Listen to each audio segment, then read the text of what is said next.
So here I am again for another short video.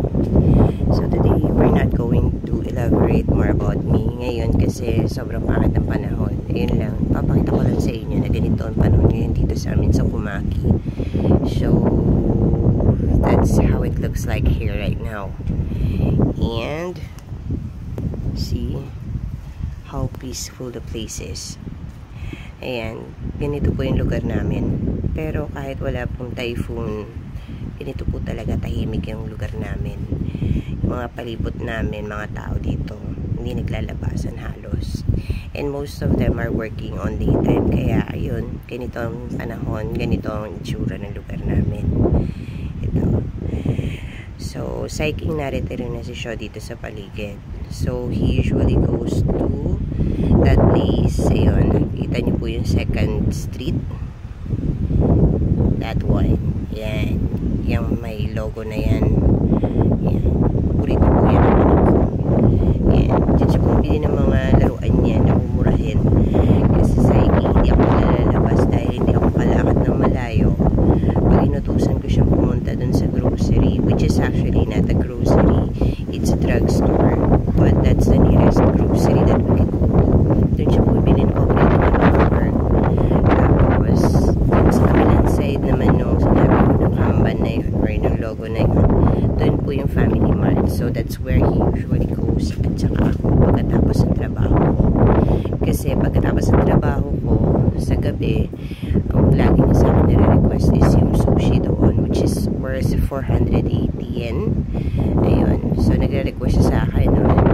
Kasi pag yung gabi, hindi siya masyado nakakakain. Dahil, ayun, alam niyo na po, ang mga bata, lately, masyado silang, ano pang tawag nun, addict sa cellphone. So, that's why hindi ko tinatanggal yung shell lock ng cellphone niya.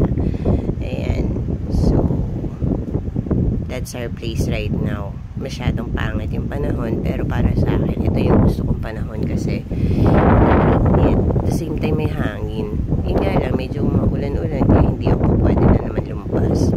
Yesterday, nakapaglakad-lakad kami dun sa paano, kasama yung bago namin kasama, which is Rio, kasama yung kanyang 2 kids. Medyo hindi na rin maganda ang panahon kasi pag uwi namin, umuulan na actually. Ayun, so nag-taxi na kami pabalik. Ayan. This is our place. Ayan. Ayan, tapat lang po kami ng Pachinkuya. Yan yung sugalan dito sa Japan, yung tawag nila. So, para dun sa mga mahilig magsugal, alam niyo yung Pachinko. Ayan, malapit lang po kami dyan. Pachinko Playland. Ito naman po, pag nakita ninyo, yung daanan na yan, padire-diretso lang. So, diretso ka lang dyan. Tapos, yung pinaka-dead end, yung pinaka-kanto na makikita ninyo, kakaliwa ka lang dyan. Pagtawid nun, that would be the school of show. Yun, nandiyo nag-aaral. So, ayan.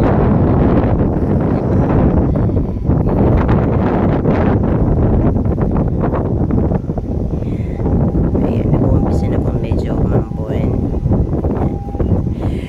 Tapos, if you could see that round logo, that's a department store. Yan po yung Shimizuya. Nandyan yung talagang grocery, which is Canwell, tawag nila. Pero, hindi kasi ako pupunta ngayon doon dahil sa masyadong, ano pa yung katawan ko. Nangihina pa actually. Yan. Nanginginig pa ako. Pero, I'm trying my best para makalakad-lakad na. And, if you could see that, yung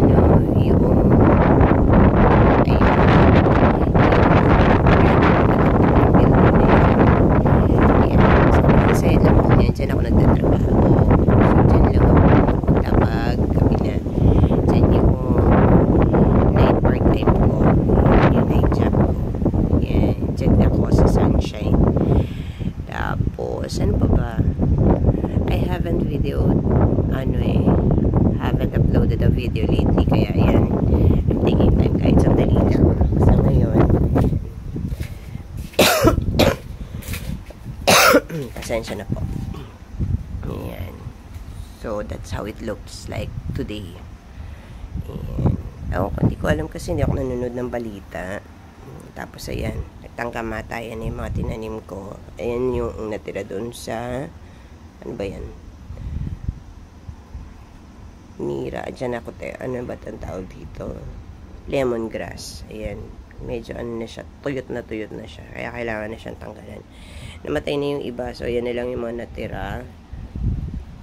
Natirang matibay. Ayan, yung alugbati na galing dun sa pason ni Ate Ellie. Yung grows ko, bago nawala yung mga baby kalapati dito, na nangitlog dyan, sa lugar na yan, ayan, inubos nila yung rose ko dyan na tinanim. Ayan, may rose kasi ako dyan, yung dating yung pinost ko noon, napakaganda. Ngayon, ayan na po siya, tuyot na. Inubos niya yung dahon at hindi na tinubuan ng dahon hanggang sa namatay na lang. Ito mga halaman na to, tinanim ko, pero hindi ko na maalala kung ano yung nakatanim dyan eh. Ayan. Hindi pa ako nakakapaglinis guys, kaya pasensya na.